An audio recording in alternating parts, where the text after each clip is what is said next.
Today on an all-new Dr. Phil, he gunned down American sniper Chris Kyle and Chad Littlefield.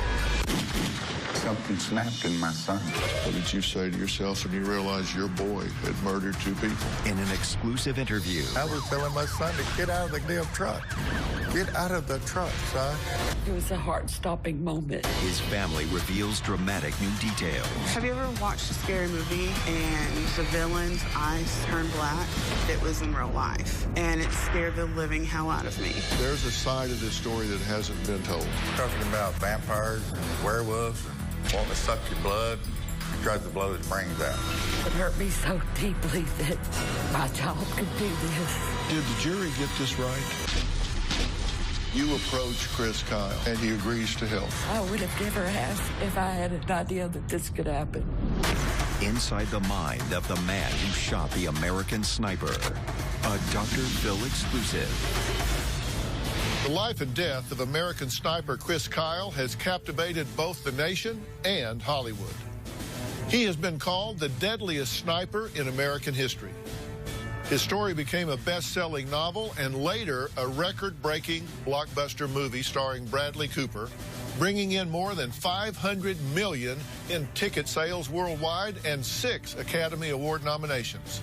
But on February 2nd, 2013, Chris Kyle and his close friend Chad Littlefield lost their lives senselessly.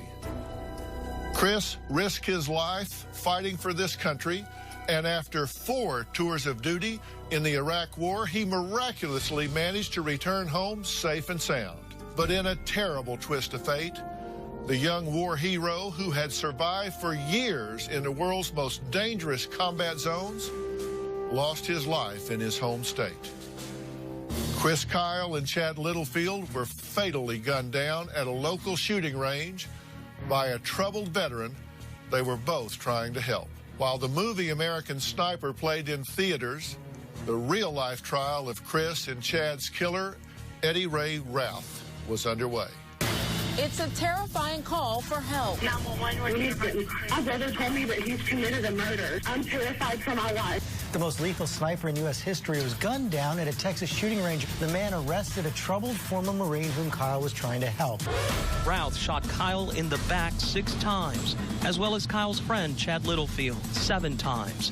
This dash cam video shows the black truck driven by Routh led police on a chase that reached speeds of 100 miles an hour. Officers tried to ram the truck, but Routh surrendered minutes later. Ruth admitted to his sister that he killed the men and considered running to Oklahoma to avoid arrest. Routh's attorneys say the veteran was battling PTSD and schizophrenia. Following his arrest, Eddie Ray Routh was interviewed by a Texas Ranger. He told his interrogator after meeting Kyle and Littlefield, "I imagine they're headhunters trying to hunt everybody down." The capital murder trial of Eddie Routh finally began today. The officer in the police cruiser suggested during testimony that Routh was purposely putting on a display, a man in control of his actions, not someone, as his insanity defense claims, who did not know right from wrong. You know, what you do today is wrong, right? You understand that? Really hurts. He told them, "I've been so paranoid and schizophrenic all day. I don't know what to even think of the world right now. I don't know if I'm insane or sane." 2 weeks and 36 witnesses boils down to this. The jury did not buy the insanity defense. We, the jury, find the defendant Eddie Ray Routh guilty. Eddie Routh was immediately sentenced to life in prison without the possibility For God to get justice for us on behalf of our son. Eddie Ray Routh was found guilty for the brutal, senseless, and heartbreaking murder of a modern-day American hero and his close friend. So many viewers have written and asked, "Dr. Phil, who does this? What kind of person would do such a horrible thing, and why? Was it PTSD at its absolute worst? Was it mental illness? Or just pure evil?" Today, in an exclusive interview, Eddie Ray Routh's parents, Jody and Raymond Routh, and his sister, Laura Blevins, speak out for the very first time. The man, the son, the brother who has become one of the most hated figures in modern times. The man they say desperately needed help. Well, I know that y'all must be absolutely heartbroken over this, and I understand mental illness. That's why I wanted to do this interview. I don't know what all the issues are, but I want to help you get those answers. There's a side of this story that hasn't been told, and I want it told. That's why we didn't go to the news channel. We want to at least get our statement out here that the best as we can, because this wasn't my son that did this. It was his body that did it, but it wasn't him in his right mind. They think our kid is a villain. I mean, just the evilest son of a bitch on the face of this earth. He's a decent young man that something snapped in him. Something snapped in my son. You're saying he's being portrayed as the most evil son of a bitch on the planet, and what he did is an evil act. You agree with that, right? Yes. His behavior to go out there and shoot these two young men multiple times in the back and the head and murder them in cold blood. It was wrong. Egregious and wrong. It's unacceptable. But you're saying, why did my son do this? Let's start with that. What is it you want people to know about Eddie that they don't know? Eddie was a good man. He still is a good man. He is a good man. Let's talk about who he was before he went into the military. He went to the same high school that Chris Kyle graduated from. Yes. I know the record said a security guard at the school described him as always ready to fight and had a chip on his shoulder. I believe that's unfair. I think he did pretty good in school. He had lots of friends through the ag program and through football. Why did he move out of y'all's house and in with his aunt in 2004? You want me to tell you the truth about it? Our rules are strict. What was he wanting to do that was not okay? Party all the time, not be respectful of his parents. Wanted to drink, smoke pot and stuff. Mm-hmm. Now, within the year, his uncle ODs on morphine. My dad died the same day. Sorry, that's a tough day for you. You lose 2 in a day. Pretty much. So your dad passes on the same day that the uncle overdoses on morphine. Yes. So we know this was in Eddie's sphere of existence. We know it's around. Right.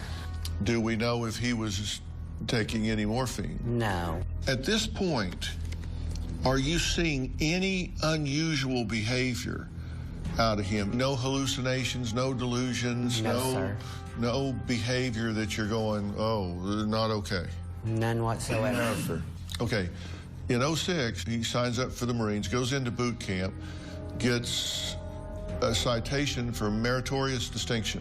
Yes, he gets promotion to private first class there. Right. In 07, he's deployed to Iraq, and at this point still, you're not seeing anything bizarre? Nothing. So he goes to Iraq, and he comes back, and there's this massive earthquake in Haiti that just destroys the country.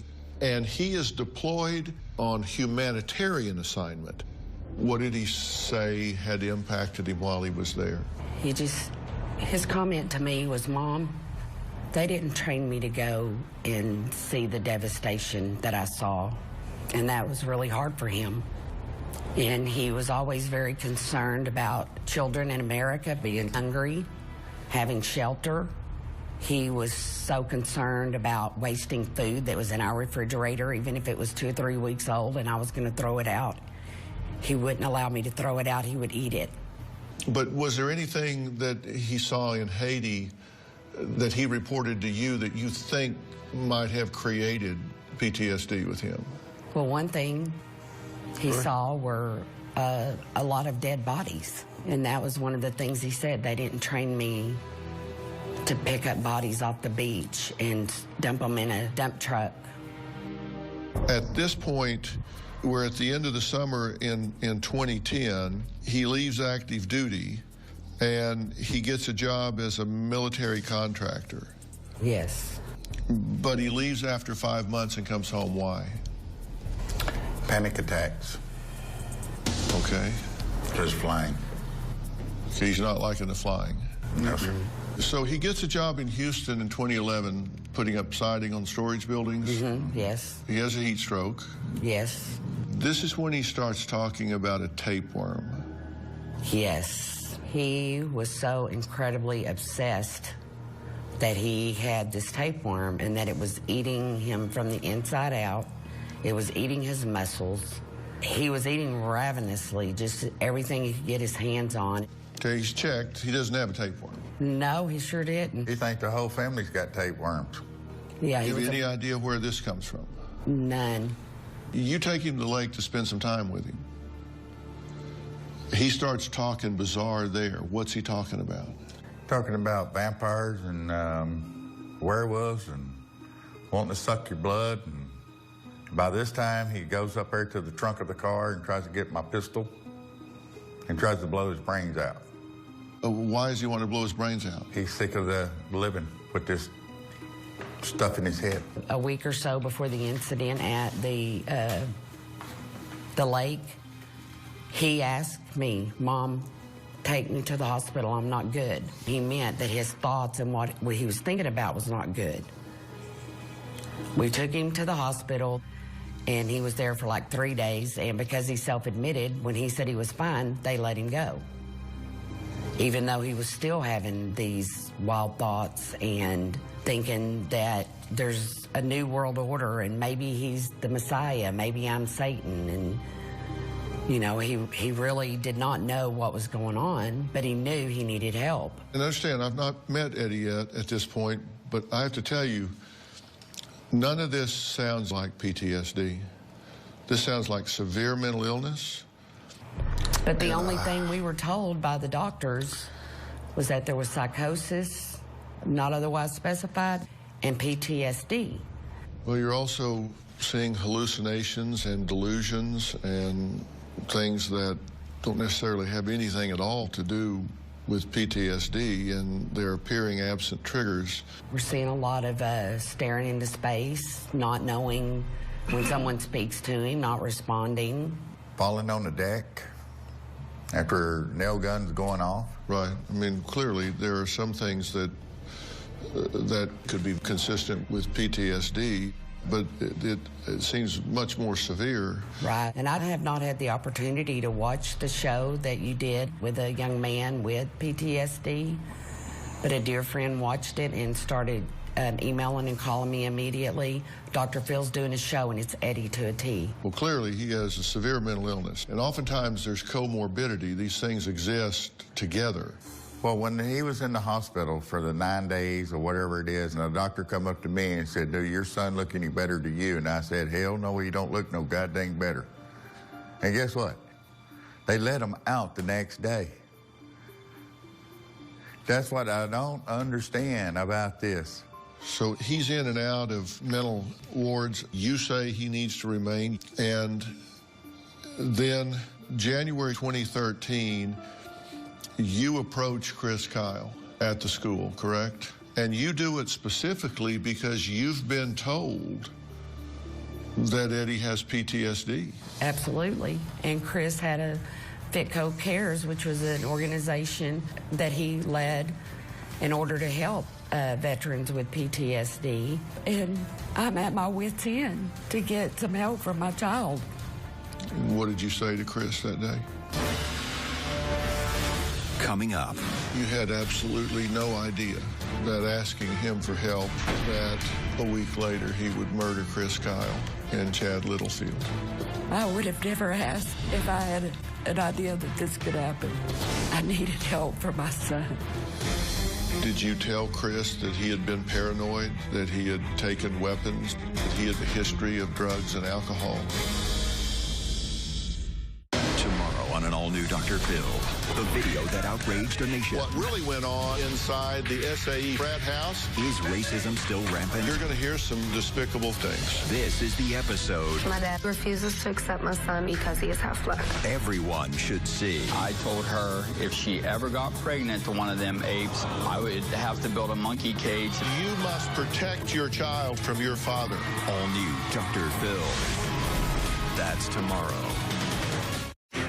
We now return to inside the mind of the man who shot the American sniper. A Dr. Phil exclusive. Kyle volunteered to help vets suffering from post-traumatic stress disorder. Police believe he was trying to counsel 25-year-old Eddie Ray Roth this weekend at a gun range southwest of Dallas. The suspect's mother, she may have reached out to Mr. Kyle to try and help her son. And we kind of have an idea that maybe that's why they were at the range for some type of therapy. What did you say to Chris that day? I said, Chris, would you be willing to help my son? He's a former Marine, and he has PTSD, and he really needs some help, and we're not getting what we need. And he said, yes, I would be willing to help. And that was my first day in several years that I really felt like anybody even cared if Eddie got the help he needed or not.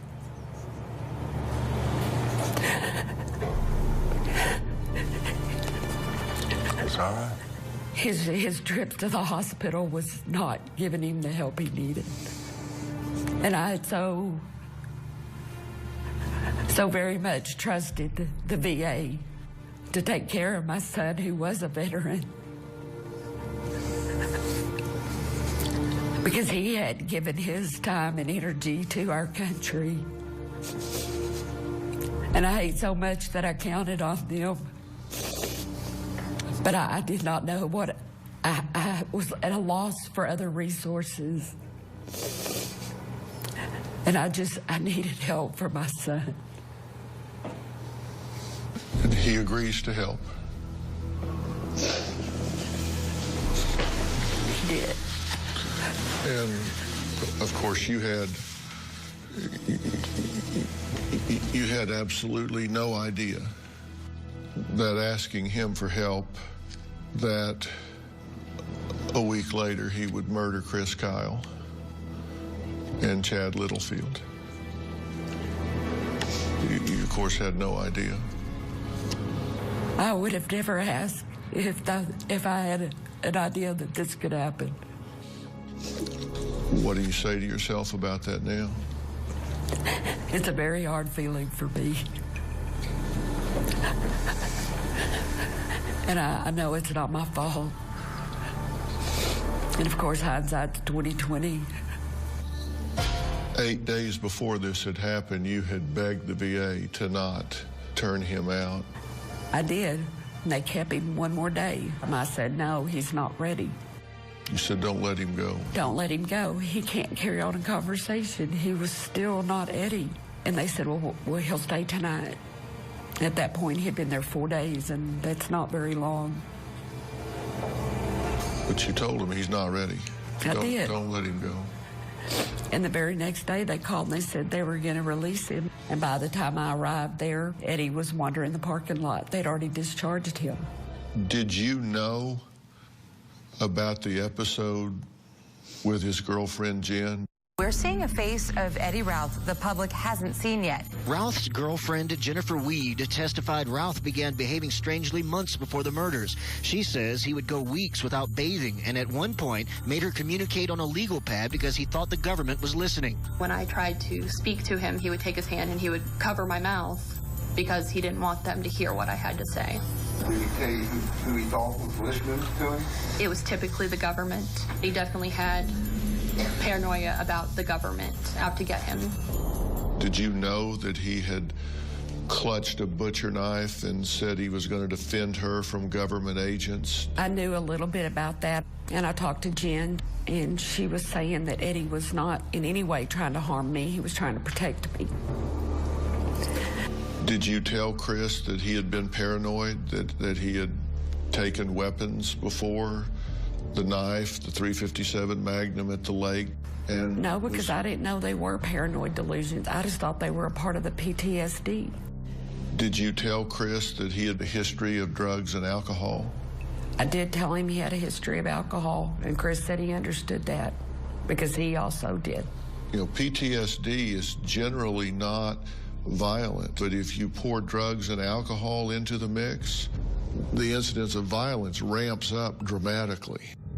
At the time that you were talking to Chris and in the ensuing days, was Eddie talking about pigmen and all of this? The ones in the sky are the ones that fly, you know what I mean? The pigs in the world, they can truly say they're pigs. I've been smelling it this whole time, you know? He wasn't talking about the pigmen and stuff in those few days after the hospital. He was very suicidal because he felt like that was his only way out. And it's pretty difficult as a mom to be driving home from work and just hoping and praying all the way home that when I get there, I don't find my son dead. Well, let's fast forward to February 2nd. Take me through the moment that you found out that he had murdered Chad Littlefield and Chris Kyle. Coming up. I had Chris's number in my phone and I dialed it and no one answered. It was a heart-stopping moment. He said that he killed 2 guys. They went out to a shooting range and he's all crazy. He's psychotic. Have you ever watched a scary movie and the villain's eyes turn black? It was that moment, but it was in real life. And it scared the living hell out of me. Inside the mind of the man who shot the American sniper continues. The Marine accused of killing the military's deadliest sniper and another veteran this weekend spent time in a mental hospital twice in the last 4 months. According to police records, Eddie Ruth threatened to kill his family and then commit suicide. And there was another incident just last month that caused police to take him to Green Oak Psychiatric Hospital. Take me through the moment that you found out that he had murdered Chad Littlefield and Chris Kyle. Raymond and we had met in Abilene for the weekend. I needed a mental health day for me. And I needed some time to talk to Raymond and try to make a better plan for what we could do to help our son. Raymond had been talking with the VA in Amarillo, and we wanted to move Eddie up there so that he could go to a different hospital and hopefully get the help he needed.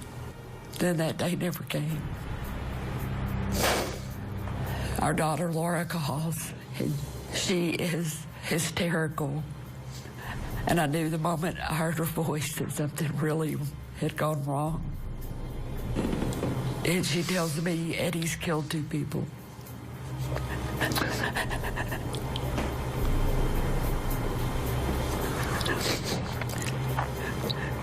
And I knew she was telling me the truth. My heart just kept saying no.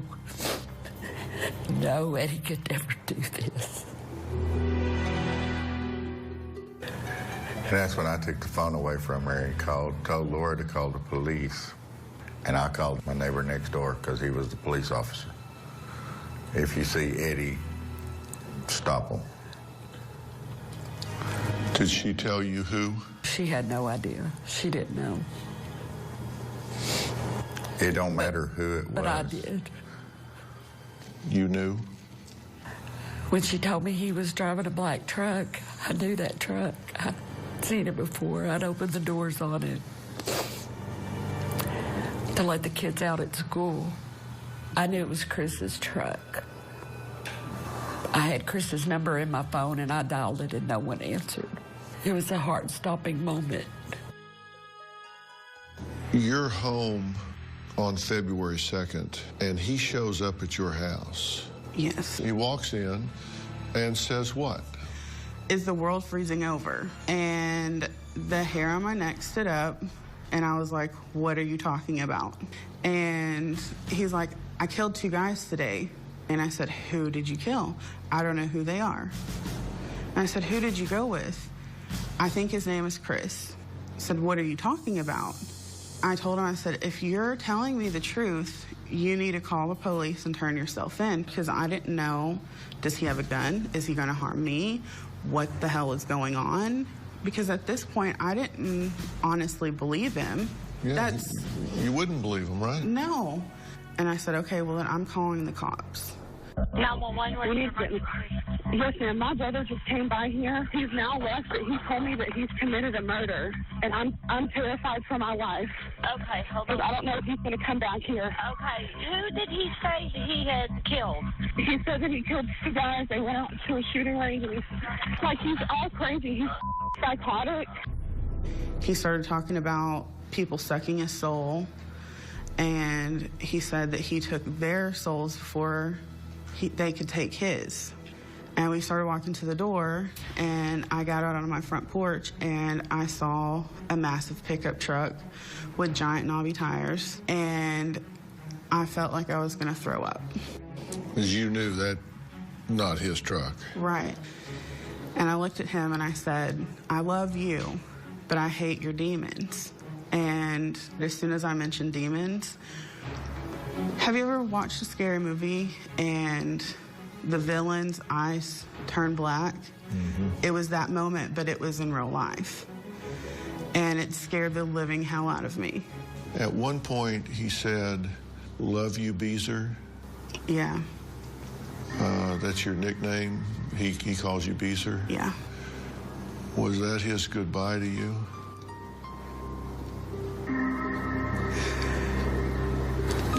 I don't want to cry. I never really thought about it until just now that was our goodbye. I was so scared for Laura, too, because she was really... Laura knew that wasn't her brother that showed up at her house. As a mother, what did you say to yourself when you realized this is real, or he's done this, he's killed 2 men? Coming up. The police officer was holding the phone up, and I was telling my son to get out of the damn truck. Get out of the truck, son. Were you afraid they were going to shoot him?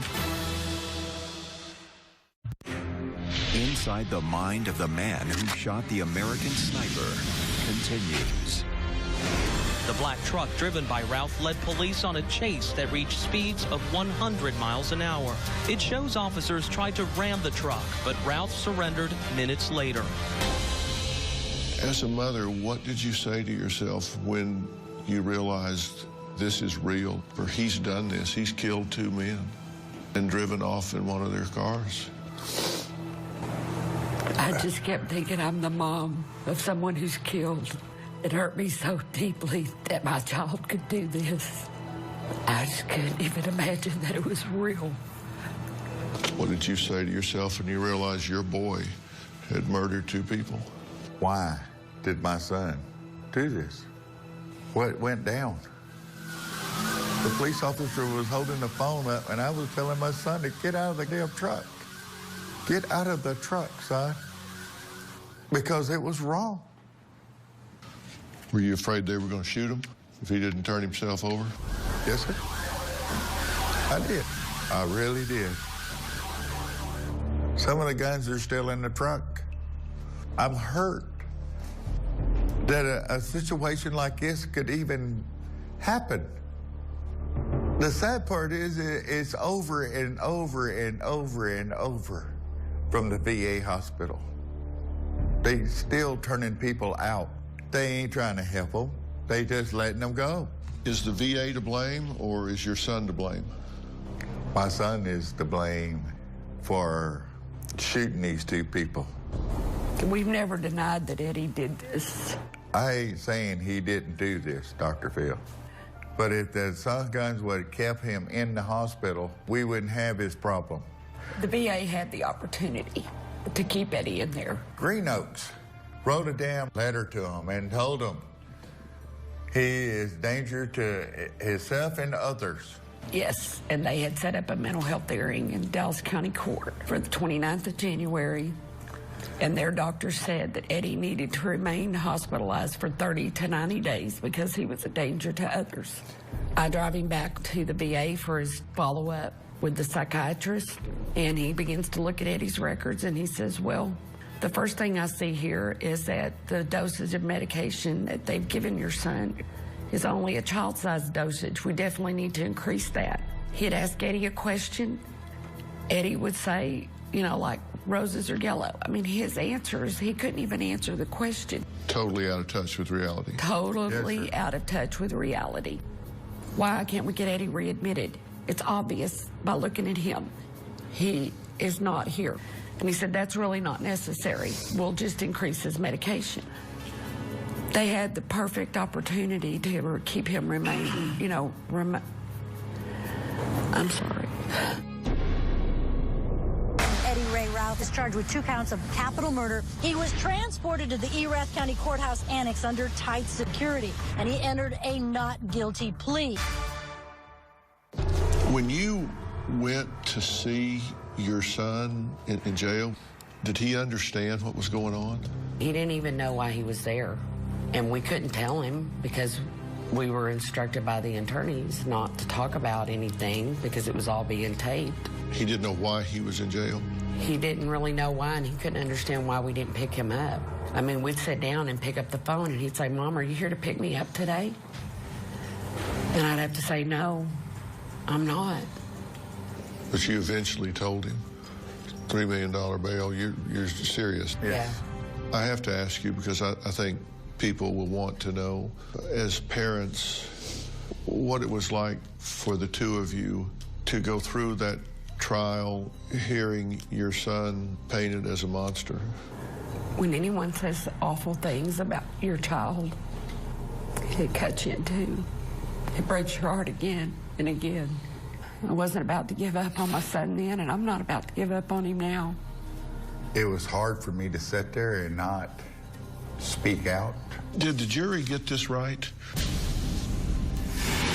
Coming up. You know, what you did today is wrong, right? You understand that? If you don't know something's wrong, you don't act to cover it up. Why would you cover it up if you don't know it's wrong?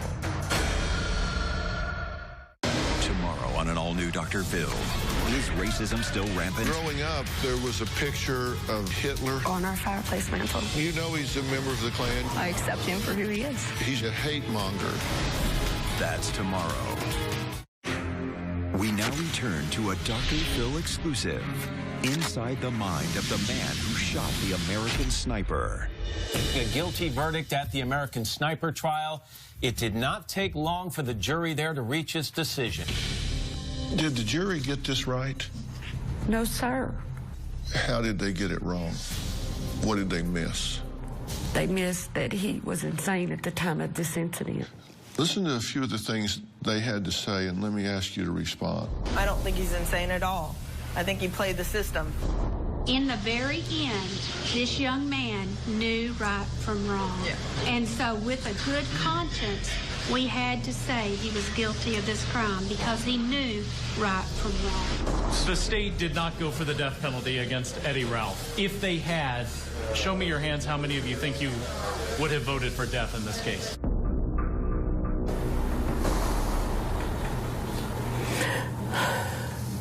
I've never seen that before. What they're saying is that in the initial interrogation, he says, I knew it was wrong. That's why I left. I was trying to cover this up. And then he shows coherent thought. He goes by his sister's house. He goes, gets his dog. He goes here. He goes there. I mean, he's functioning. He's not lost. He's not disoriented. He says, I knew it was wrong. They pissed me off. They weren't talking to me. They were ignoring me. I didn't like what they were doing. They were talking, are you going to shoot? Are you going to shoot? So I said, yeah, I'll show you. I'll shoot. So I shot them both. And I knew it was wrong, and I just did it. You know, what you did today is wrong, right? You understand that? Really hurt. And you knew you're out of the way, taking that trouble is wrong. If you don't know something's wrong, you don't act to cover it up. Why would you cover it up if you don't know it's wrong? What's a jury to do with that? Got to find him guilty. I mean, he said it was wrong. He said, I knew it was wrong when I did it. He said he knew it was wrong, but at the very moment that he committed the crime, I don't know. It wasn't just a moment. It's like 12, 13 shots. That's a lot of shooting across time. Then he admits to Laura that he murdered 2 men, and he says he used drugs and alcohol that morning. And he went through a drive-thru and got 2 bean burritos. Mentally ill people still need to eat food. And I'm not saying that Eddie... Listen, this is not a rational act by a rational person. We know that on its face, right? Without talking to him, I can't even figure out what kind of proper diagnostics need to take place, but I can tell you what's on my short list of considerations. This young man, he is clearly psychotic. For someone to say that he's just faking all of this, to me, is absurd. Knowing right from wrong and having the ability to suppress an impulse is a really big difference. This is an impulse you just choose not to resist, which is very different than the irresistible impulse. There are some impulses you cannot resist versus those you just choose not to resist. And if you are so delusional that you believe you are in imminent danger, you will act to defend yourself. And that was never addressed here. But yet we see patterns of that with him across time. I'm not trying to make excuses for him. Right. I'm just saying, if you're going to understand this young man, you have to look at the entire fabric of who he is. Eddie knows right from wrong because he was taught that. But I do not believe in the moment that he was committing the killings that he knew right from wrong. Coming up. I would love to have my son back, my Eddie back, but I will never have my son back. You don't want your son turned loose.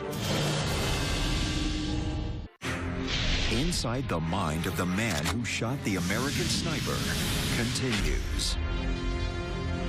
You don't want your son turned loose. You just You just don't want him thrown away.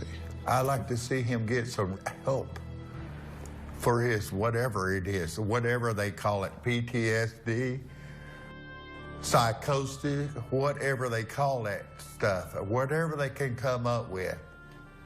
Give my man some help. That's all I'm asking for. No, I do not want him back out here. I would love to have my son back, my Eddie back, but I will never have my son back. To me, it's like a rubber band. You grab a rubber band and you stretch it so far and it snaps. Something happened. We don't know what it is. We're just simple folk, family, that we know we told them right from wrong. Well, Dr. Dunn, who you say testified on behalf of your son, I've read his testimony and his reports carefully. He believes that your son is psychotic, and hence his defensive posture about things hurting him. And I don't even think the expert for the prosecution would disagree with a lot of the end result in terms of the paranoia. They might disagree as to the cause of the onset, but everybody agrees that this is a severely psychotic, mentally ill young man. Well, in the state of Texas, the definition of insanity at the time of a crime is so narrow. In a different state, you might have a very different outcome. Let me give you this to think about. We clearly have a severely mentally ill young man here, right? Yes. Whatever you call it, schizophrenia, paranoid schizophrenia, PTSD, and you introduce substances, marijuana, alcohol, cocaine, morphine, whatever, and a person is predisposed to psychosis, for example. The interaction between those drugs and that mental illness is profound. And it's profound at the brain level, the neurological level. There has to be some understanding of what's gone wrong with the wiring.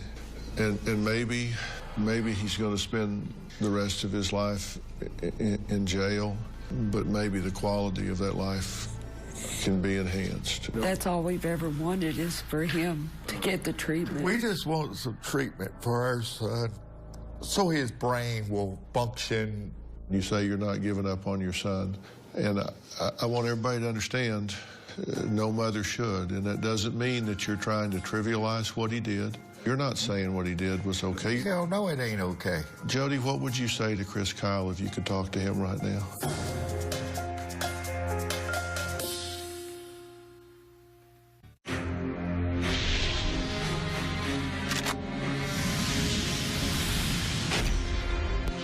Jody, what would you say to Chris Kyle if you could talk to him right now? What would you say to Chad Littlefield? What would you say to those men? I would just tell them that I was so grateful that they were willing to give Eddie a hand, to try to help Eddie. And I wish they were here, that this had never, ever happened. But I do believe in their hearts that they really wanted to help Eddie. And I've grieved for their mom. And I've prayed and prayed for them and their families, their children. I think they was truly trying to help my son. I really do. And I'm so sorry for these people's loss. This ain't just two people dead, it's three, kind of. It should never happen, but it did. And you can't turn back time. You just can't. Well, I think this certainly turns a bright light on this situation. I'm grateful that you do have a show for people to understand that mental illness is real. I'm proud to have both of you on the show. I appreciate it. Raymond, thank you very much.